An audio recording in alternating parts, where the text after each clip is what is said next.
pada periode libur panjang dari 28 Oktober sampai 1 November nanti. Dua periode libur panjang sebelumnya telah memberikan pelajaran penting bagi kita untuk semakin bijak dan cerdas dalam menikmati masa liburan. Karena apabila kita lengah dalam menerapkan protokol kesehatan saat liburan, ada konsekuensinya. Kita akan melihat lonjakan kasus sampai ribuan.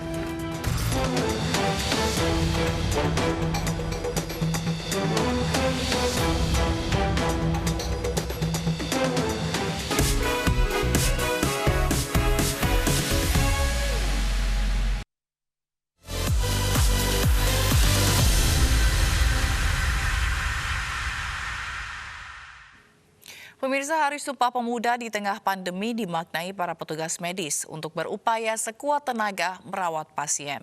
Koordinator Rumah Sakit Darurat Wisma Atlet, Maijen Tugas Pramotno menyebutkan jumlah pasien COVID-19 yang dirawat mulai turun.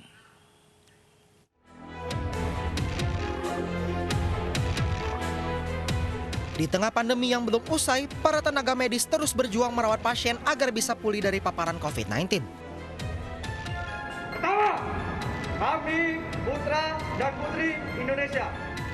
Peringatan Sumpah Pemuda dijadikan momentum bagi tenaga medis di Rumah Sakit Darurat Wisma Atlet Kemayoran untuk mengobarkan semangat saat berjuang melawan COVID-19.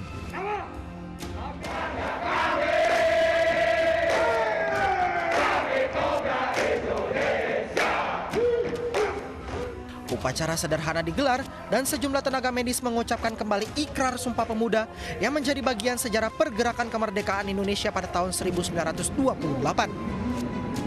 Koordinator Rumah Sakit Darurat Wisma Atlet Maijen Tugas Pramotno menyebutkan jumlah pasien yang dirawat mulai turun. Dan khususnya tentunya di Wisma Atlet ini kita dengan semangat Sumpah Pemuda ini kita kobarkan terus supaya penanganan dan melayani pasien itu betul-betul dengan hati yang semangat pemuda, memberikan pelayanan terbaik, dan kita sangat bersyukur hari ini juga kalau kita bandingkan dengan hari sebelumnya, jumlah pasiennya sudah terlihat ada penurunan.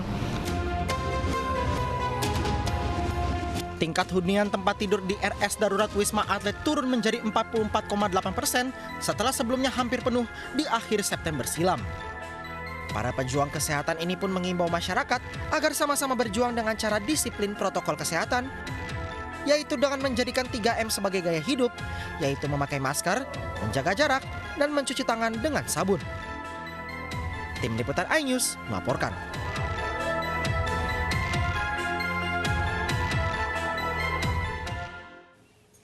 Hal tak biasa dilakukan oleh Satlantas Polres Cimahi yang mengkampanyekan protokol kesehatan dengan menggunakan kostum badut. Badut polisi tersebut mengedukasi dan mengimbau wisatawan untuk patuhi protokol kesehatan.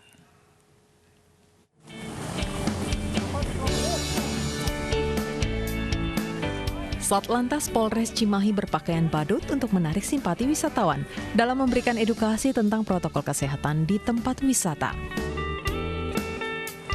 Tak hanya itu saja, 3 polisi berpakaian badut lucu ini juga mengatur arus lalu lintas di kawasan Lembang yang semakin padat oleh kendaraan wisatawan. Badut polisi ini untuk menghibur pengunjung supaya menikmati liburannya juga dan terhibur dengan adanya badut-badut, terutama saat ini sedang operasi zebra juga libur panjang. Dalam hari pertama libur panjang nasional ini, arus lalu lintas di kawasan objek wisata Lembang terpantau padat merayap Rabu siang. Diprediksi kepadatan akan terus terjadi hingga masa berakhirnya libur panjang pada 1 November mendatang. Dari Kabupaten Bandung, Jawa Barat, Yuwono, iNews melaporkan. Pemirsa, mari kita dukung para pejuang kemanusiaan dengan peduli melawan penyebaran virus corona. Bantuan bisa disalurkan melalui rekening yang tertera di layar televisi Anda. Ibu sedang susah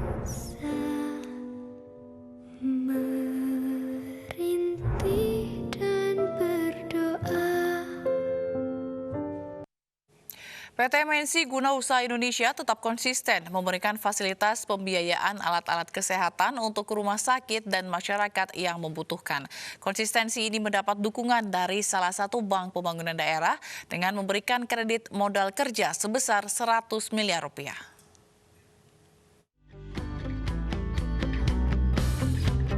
PT Bank Pembangunan Daerah Kalimantan Selatan atau Bank Kalsel mengucurkan kredit modal kerja 100 miliar rupiah kepada PT MNC Guna Usaha Indonesia. Pemberian kredit ini merupakan tindak lanjut dari nota kesepahaman yang ditandatangani pada bulan Agustus lalu di kantor pusat Bank Kalsel di Banjarmasin, Kalimantan Selatan. Kerjasama bisa terjalin karena kedua perusahaan memiliki kesamaan visi dan misi untuk membiayai sektor-sektor yang menggerakkan perekonomian, salah satunya adalah pembiayaan alat-alat kesehatan. Tentunya kami menyambut baik kerjasama kami dengan MNC Guna Usaha Indonesia. Kenapa? Karena visinya sama dengan kami, yaitu bagaimana kami sebagai sebuah perusahaan bisa membantu pembangunan daerah. Saat ini kan kita ada pandemi ya, artinya COVID-19. Jadi kita melihat bahwa keperluan untuk alat kesehatan baik di rumah sakit terutama di daerah sangat besar. Kita bekerja sama dengan beberapa distributor atau supplier kesehatan dan rumah sakit membantu membiayai pengadaan alat-alat tersebut. Kredit modal kerja yang dikucurkan kepada PT MNC Guna Usaha Indonesia diharapkan bisa memberikan dampak yang luas sehingga melalui PT MNC Guna Usaha Indonesia, setiap rumah sakit bisa membeli peralatan kesehatan yang memiliki standar mutu terbaik dalam melayani masyarakat. Tim Liputan iNews melaporkan. Real Madrid kembali meraih hasil kurang baik di Liga Champions usai bermain imbang melawan Borussia Mönchengladbach. Selengkapnya sesaat lagi, tetaplah bersama kami.